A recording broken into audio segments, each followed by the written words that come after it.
Josh Futturman is content with his life. He has a job, enjoys video games, and still lives with his parents. Granted, he hasn't amounted to anything, nor does he have bigger dreams. He's satisfied with his current life. But one night, everything changes when two strangers appear inside his room and drag him on a mind-bending mission of saving humanity. That's the premise for the American sci-fi sitcom Future Man. Its plot has heavy elements of time traveling and the consequences of actions. Fans still consider it one of the most underrated series, and they were saddened when it was axed from the Hulu streaming platform. Future Man is one of those hidden gems among television series with a catchy plot and full of innuendos and pop culture references that viewers will certainly appreciate. In Season 1, the story begins with the introduction of the lead character, Josh Futturman, an average guy working as an average janitor at Kronish Laboratories. His boss, Dr. Elias Kronish, owns the laboratory as part of his endeavor to find the cure for herpes, a disease he himself is afflicted with. Despite this, Elias is well respected, and Josh looks at him as a mentor. Josh still lives with his parents, Gabe and Diane, who don't mind that their son is being complacent with his life. In fact, they fully support his hobby of playing video games. Josh's current obsession is the game called Biotic Wars. Although the final level is hard to clear, Josh manages to finish the game. To mark his win, he does a celebratory wank-off. Just before reaching enlightenment, two familiar figures suddenly appear in his room. They are Tiger and Wolf, the characters from the video game. They are calling Josh their savior because he completed the game. Of course, what they say sounds incredulous to Josh, but then they bring out their TTD, time-traveling device, and drag Josh to the year 1969. They all land in the same room, but with different decor. In the living room, Josh sees his family, looking bewildered at their appearance. The Futtermans throw Josh, Tiger, and Wolf out, thinking they're intruders. The trio ends up in a diner, where Tiger explains exactly what is going on. According to her, they came from the future, where humanity is on the brink of extinction. Super soldiers called Biotics, who are immune to most diseases, have been hunting the remaining people, who are all part of the rebel group named the Resistance. And apparently, the game Biotic Wars is a simulation to find out who can finish the game and thus become their savior. Because Josh finished the game, Tiger and Wolf return to the past to recruit him to their cause and save the future. The reason why the future is so bleak and the Biotics have come to be is because of a super cure invented by a scientist named Elias Kronish. All Tiger knows is that on this exact date, July 20th, 1969, something will happen, and they must stop it to prevent the future from happening. Tiger is severely disappointed that Josh isn't the hero she expects him to be. However, all is not lost. Josh remembers what Elias told him about his illness. He says on the night of the moon landing, he attended a party in his college frat house, got frisky with a lady, and contracted herpes. Josh proposes that if they stop Elias from contracting herpes, then he won't become a scientist, which in turn won't motivate him to research for the cure. With that information, the trio proceeds to the frat house, but not without terrorizing the town along the way. They even blow up a police car, killing one officer and injuring the partner. They arrive, and at first they accidentally come off as prejudiced, seeing that the attendees are predominantly black people. Josh then steals an astronaut costume and sneaks inside. He eventually finds the young Elias, who's already flirting with a woman. Josh does his best to distract Elias, and his actions eventually end up in a dance-off competition. Josh busts out the moonwalk, which wouldn't become a sensation until more than a decade later. Elias, who prides himself as the star of dance-offs, bows his head in shame, reluctantly acknowledging that Josh has better moves than him. Thinking that he's done his job, and because his cover has been exposed, Josh hurries outside.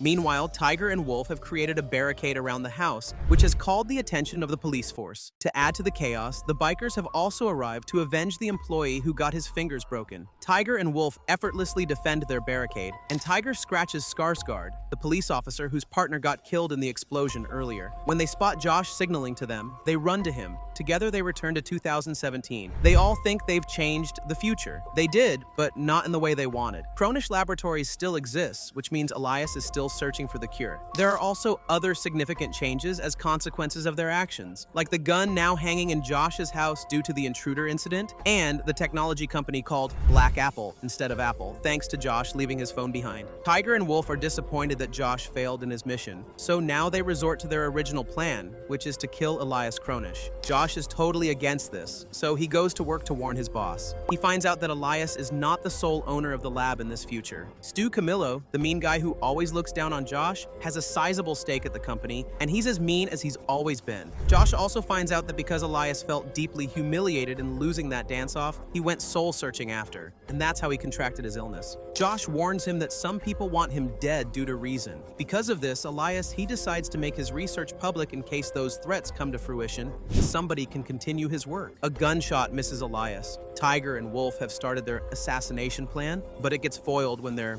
attacked by two Biotics, who have also traveled to the past to apprehend them. From their fight, it's clear that Biotics are indeed superior soldiers. Fortunately, Tiger and Wolf are trained well to fight them, and they subdue the soldiers soon. Josh suggests they discard the corpses in the lab's incinerator room, where scientists dispose of possums they experimented on. Josh learns that Biotics have a bomb in their head that will explode if they get caught, but it can be detonated and extracted. Then, Josh lets it slip that he's only a janitor. Tiger and Wolf decide it's not worth it to include him in their mission, so they leave him and set up their base in a sewer. Then they discover that they've run out of fuel for their TTEOS. Josh locates them and learns their problem. He proposes getting back in the team because he knows where they can find more fuel. Through a friend, Josh leads them to a man named Lyle. However, Lyle double-crosses them. He's actually running a meth lab, and he's become interested in the fuel. Wolf, although high from the samples he consumed, manages to save Tiger and Josh. Josh also retrieves the remaining fuel before they escape the place. The trio returns to Josh's house. Tiger thinks the only way they can get more fuel is to steal the TTD from those time-traveling Biotics. They also reflect that there might be more of them, so they must prepare. Josh informs them that the lab will have an early Christmas party, and there the famous Kronish balls will be served. Josh says they can poison those balls, not fatally, but just enough to figure out who the other Biotics are since they are immune to most diseases. But there's a snag in the plan. Kronish balls will not be served anymore because Stu Camillo got angry with Elias when he publicized the research. So Josh delegates Wolf to learn how to cook and Tiger to be his undercover date. Meanwhile, the police investigate the meth lab that the trio crashed in. The lead officer, an older Skarsgård, finds a single strand of purple hair. He nods triumphantly because with this, he can finally track those criminals who killed his partner back in 1969.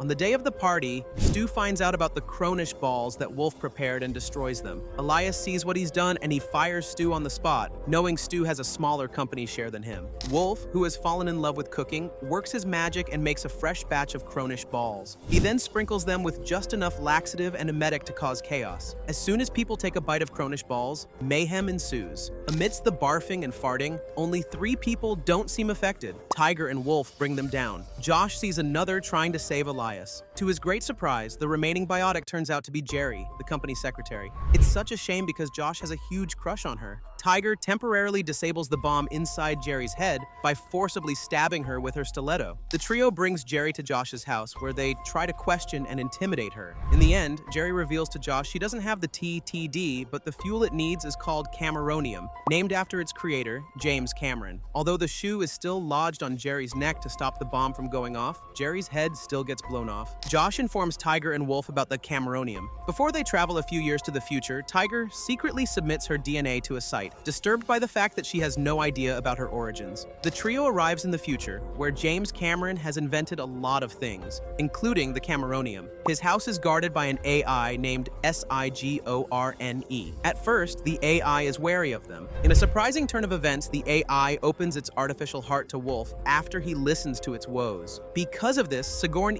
allows them inside the room where the Cameronium is stored, and it also warns them that James is about to arrive home. Josh risks his life to get the fuel. Once they got the Cameronium, they put it inside the TTD. As a last favor, Wolf shuts Sigorne down. They return to the present timeline, where they discover some of their body parts have swapped because of the unstable Cameronium. Josh realizes there's no way to change his friends' minds about killing Elias. So, for the last time, he checks in on his boss to covertly know where and when he was born and to kind of bid him farewell. Elias has no idea, but he appreciates his employee's gesture. He tells Josh about that time he truly felt love and the one that got away. He says he was supposed to sail with his lover back in the 80s, but ended up with his current wife in a loveless marriage. After getting the information, Josh goes home only to discover that his mother, Diane, has been arrested by Skarsgård. The reason? Skarsgård has mistaken the DNA packet that Tiger used to belong to Diane. Josh goes to the station, as do Tiger and Wolf. Thankfully, Diane is released after it's proven she's not the owner of the DNA. Tiger and Wolf enter the station to check those D results. Just then, the Biotics arrive and start attacking them. Curiously, Finally, in one of the Biotics visions, it shows that Tiger is an insurgent from what's called Project Moses. Josh, Tiger, and Wolf escape from the station. Josh set the TTD to bring them to the 80s instead. Tiger is angry about what Josh did, but Josh explains about Elias's supposed elopement around this time. He says that if they convince him to live happily, then he wouldn't need to become a scientist and find the cure for herpes. With no choice, Tiger and Wolf go along with this plan. This time, they'll set up Elias to make it look like he's cheating on his wife and convince the couple to divorce so Elias can be free to sail with his lover. Well, long story short, Josh's plan spectacularly fails. Josh returns to the 80s version of his house where his father is hosting a party. He introduces himself as Jouch, and there he meets the young version of his mother, Diane. Looking at both of them, he can see how they ended up with each other. This makes him wonder what would happen if Gabe and Diane did not end up with each other in the future, or if things that are meant to happen will happen, regardless of any interference. Meanwhile, Tiger and Wolf are having a falling out. Wolf realizes he likes the 80s, and he's tired of Tiger sidelining his efforts and contributions to the mission. Wolf quits, and Tiger reluctantly lets him. Back to Josh, he ends up forcing Elias to set sail with his lover. Josh convinces him that he's from the future, so he knows Elias is going to be a good man. All he needs to do is follow his heart and be with his lover.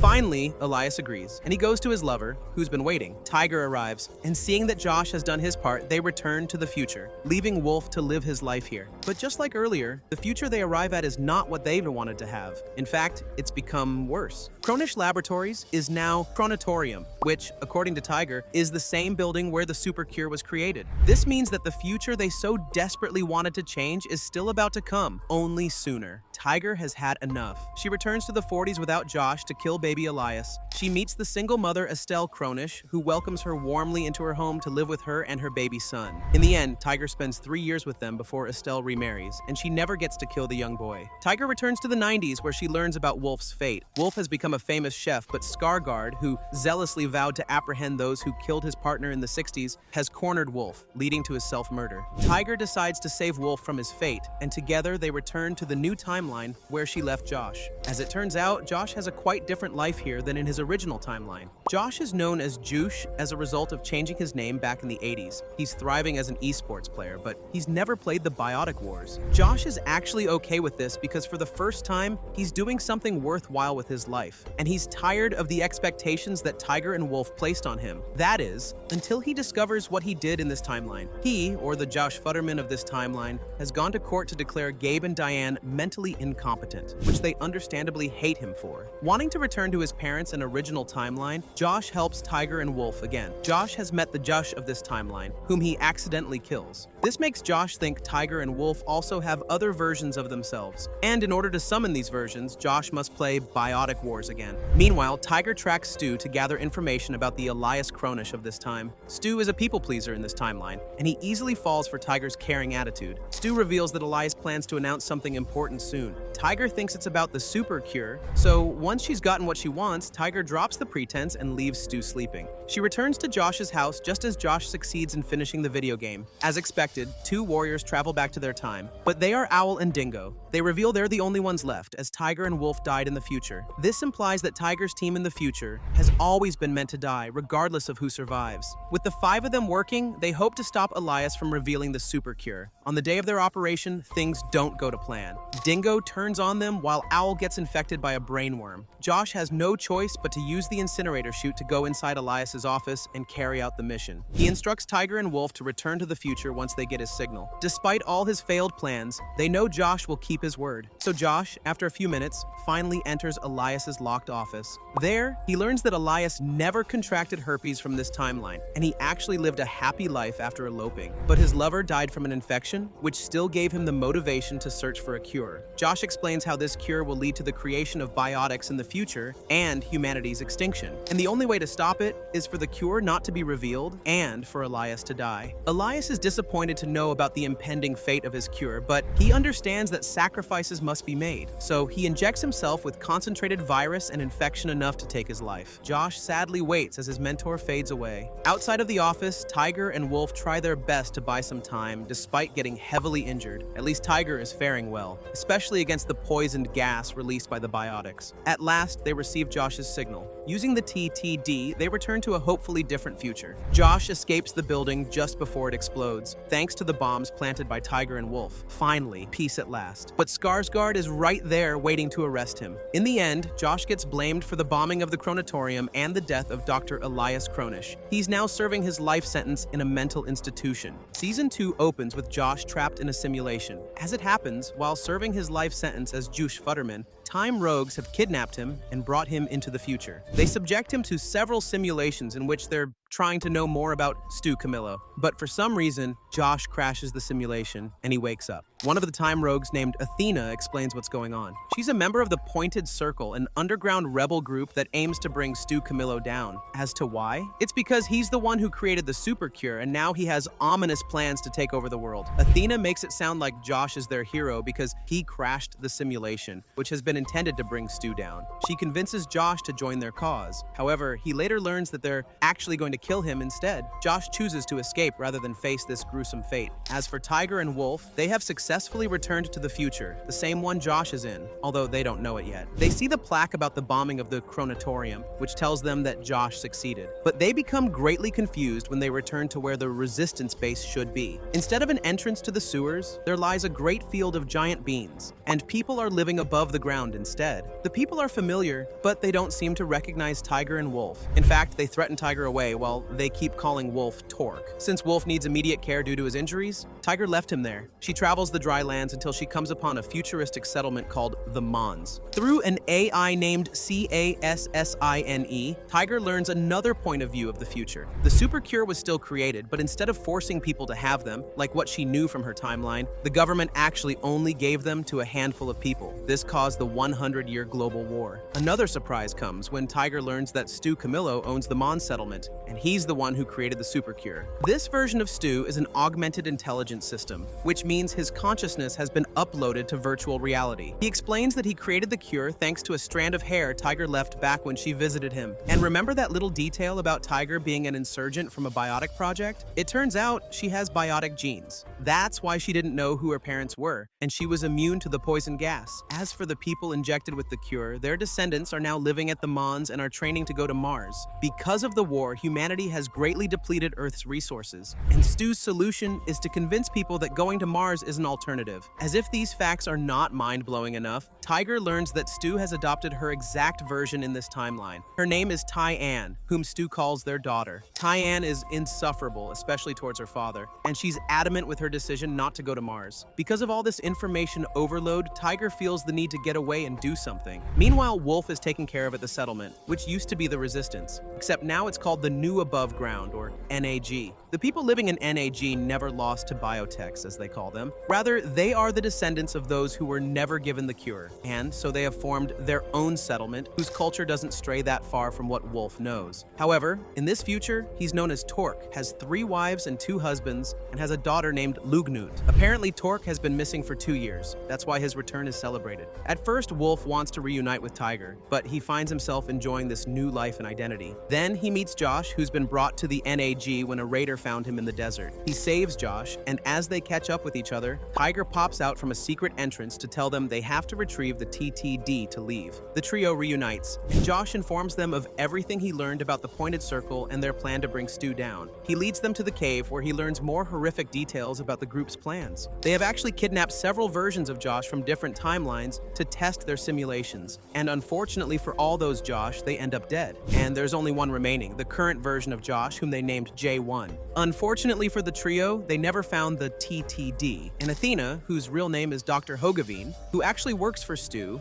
escapes. After the trio bombs the cave, Tiger decides to go back to the Mons and hunt the doctor, while Wolf and Josh return to the NAG. At the NAG, Josh is thrown into a labor camp. Wolf sees that there are parts of the community that need to be revised, and the only way for him to make changes is for him to become the NAG's supreme overlord. Through a stroke of luck, he successfully wins the position. Wolf's first order of things is to remove Josh from the labor camp and have him put into a cage like a dog. Meanwhile, at the Mons settlement, Tiger finally tracks Dr. Hogaveen. But before she can squeeze information out of her, Dr. Hogaveen takes her own life. Through her excellent tracking skills, and because she convinced Tyann to help her, Tiger finds out that Geraldine holds the TTD. Geraldine belongs to the Pointed Circle too, and she thinks the TTD will help them in their cause. But because Geraldine doesn't know how to operate the TTD, it explodes, along with her body. Tiger sends a message to Wolf to meet discreetly. She tries to convince him that settling at the Mons is the better option now that the TTD is destroyed. But Wolf refuses, as he's serious about being the NAG's leader. Plus, the Mons are filled with Biotics, who are basically their enemies. It's at that point that Wolf realizes Tiger's true origin. He feels betrayed knowing that his longtime comrade is actually an enemy. Tiger defends that her genes don't matter, but Wolf won't hear anymore. Sadly, the two part ways. Tiger feels dejected at how things have turned out. Stu sees her, and to cheer her up, he shows her something. He brings her to a virtual reality where anything can become the reality. When Tiger is shown a memory where she felt the happiest, or when she had a conversation with Estelle Kronish, Stu convinces her that these are real because her brain perceives them as so. Stu reveals that it's his grand plan for the remaining human population. He intends to upload their consciousness to mankind's alternate reality system, or MARS. However, he has to make them think he's helping them go to the planet Mars. This lie will make them comfortable with his plan because the upload process can be fatal if the person isn't willing to be uploaded. Stu says that at least in VR,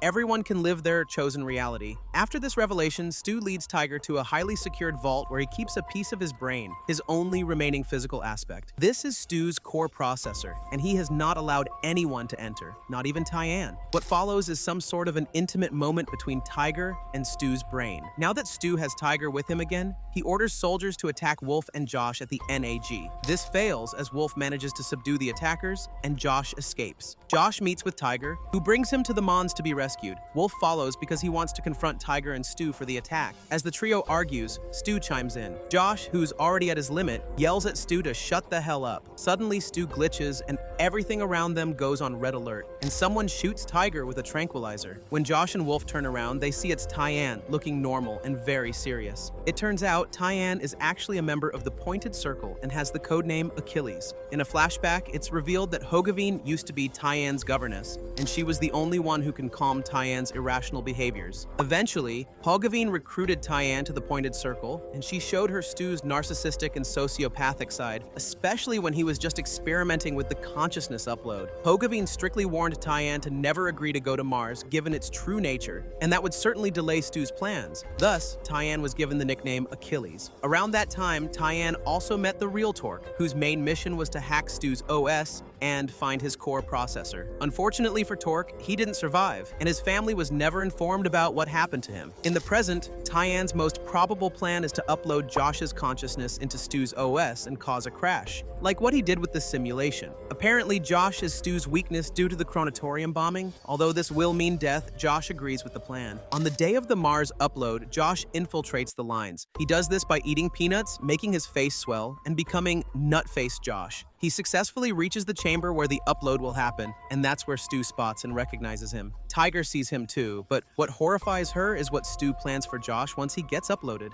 In truth, the Mars plan is just an elaborate hoax to stroke Stu's ego. He's never wanted to save humanity. He wants to control them, and Tiger realizes Stu is not worth abandoning his friends. Stu finds out that Josh is his system's weakness, so he takes 11 seconds to do a patch update. In that time, Tiger saves Josh before he gets uploaded, and together they reunite with Wolf and Tyann. Stu discovers Tiger's betrayal, and in his wrath, he releases his millions of killbots and just starts a mass murder. It's also unlucky that the residents of Nag chose that time to attack the Mons, in retaliation for the ambush done to their supreme overlord Wolf. It's a massacre outside the bunker, and it seems like it's too late to rectify anything. Just then, Tyann shows the original TTD. The one that exploded earlier is just a prototype. With time travel their only choice, Josh hatches a plan. Since Stu takes 11 seconds to do a patch update, they will use that window of opportunity to jump back in time multiple times until they reach his core processor. They have no other choice, so everyone agrees. The trio first travels back to when the Mars upload was just starting, and they wait for the right moment. If it's not yet clear at this point, Josh's plans don't always work perfectly. Nutface Josh spots his future self lurking behind a pillar,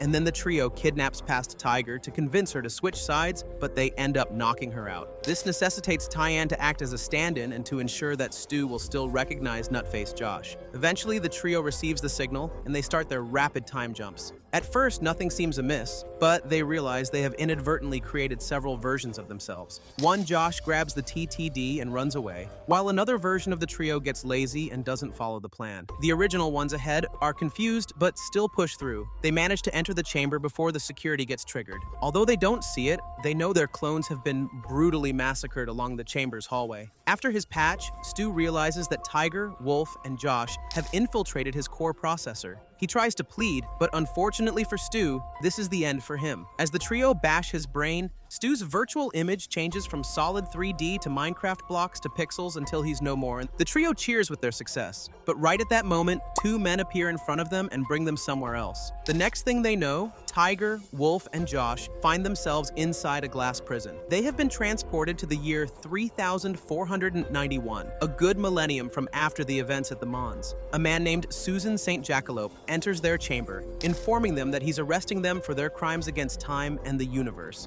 Apparently, their rapid time jumps created several timelines, which led to the destruction of several planetary systems. To make it worse, one version of Josh, the one who stole the TTD, did so many time jumps in an attempt to rectify mistakes. In one instance, he even befriends Osama bin Laden and gives him the TTD, allowing him to time travel. Susan explains that traveling to the past to correct mistakes never works because whenever they jump, all they do is just create another timeline, leaving the previous one continuing along its destined linear path. For their crimes, the punishment is death. But Susan gives them a way out. If one chooses to poison the other two, all their crimes will be erased. Later, as the trio takes their final meal, they're trying to sense who will betray them first. But when they're given the poison spray, they're surprised to find out that each of them chose self-sacrifice instead of betrayal. At that point, Susan reveals that it's all for entertainment, and that they're actually in a TV show called the DieCathlon. Season 3 starts right up with the televised mechanics for the DieCathlon. Susan's voiceover explains that the criminals, Tiger, Wolf, and Josh, must undergo gladiatorial battles for entertainment as punishment for their crimes against time and the universe. They will be facing several monstrous creatures, unimaginable torture devices,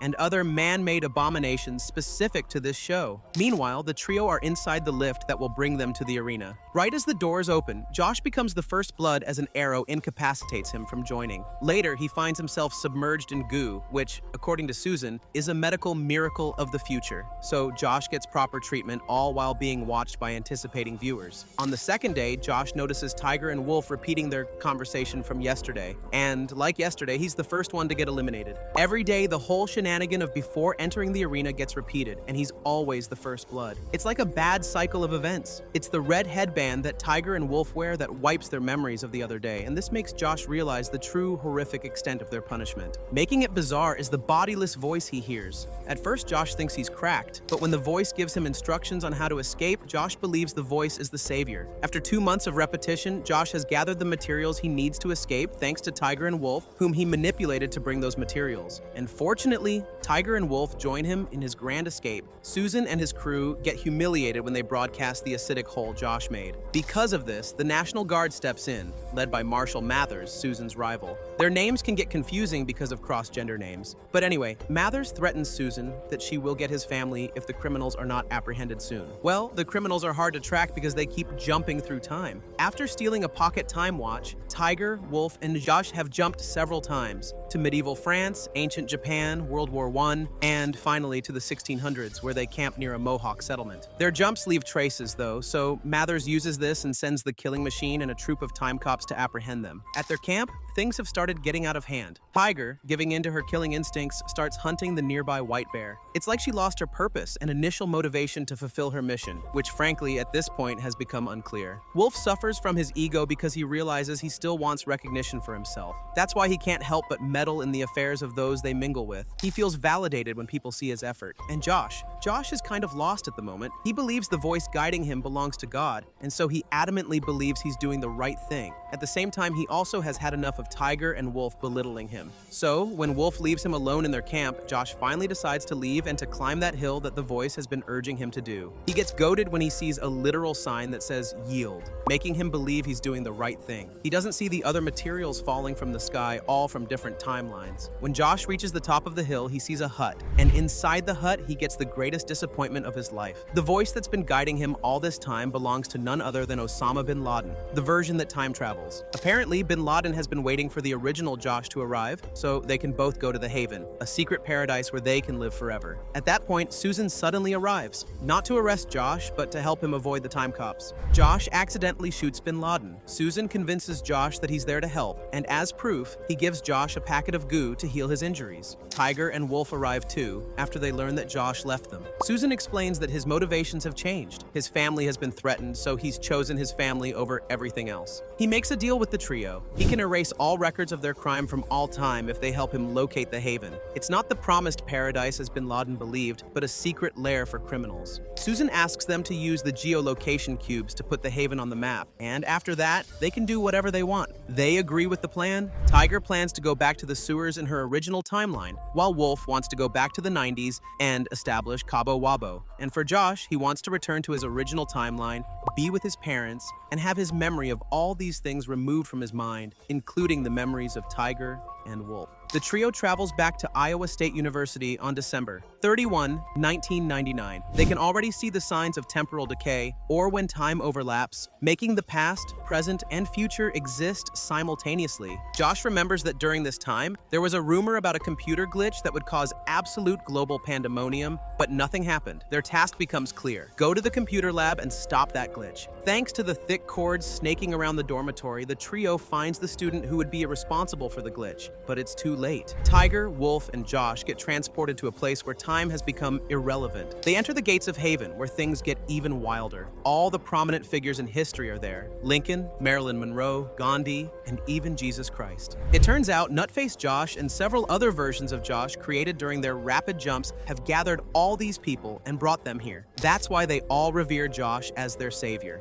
Tiger goes on her way to find some answers. Instead, she finds enlightenment for herself with a therapy goat. Josh finds himself loving the savior treatment. He decides to just go along with it. And Wolf loses his mind in trying to keep track of their mission, but failing miserably. His only reminder is the cube, as well as the large NSFW hole across the sky. The Haven is where time is blurred, and days all just fade away and blend together, making eternity a blissful prison. But it's Josh who figures it out first. He realizes that his actions and words repeat, and he can't even point out where today ends and the next day begins. Plus, he apparently gets into a relationship with everyone in the Haven. Josh reunites with Wolf, acknowledging that Wolf was right all along about their forgotten mission. They also manage to find Tiger and convince her she's part of the team despite renouncing her killing instincts. They spot Big Time, the student who started it all. He says he ripped a hole in space-time, which allowed time traveling. But because of constant time traveling, the hole gets bigger until there comes a point it collapses on its own, destroying everything. Big Time repeats that escape is futile, but the trio discovers he's actually the way out of Haven.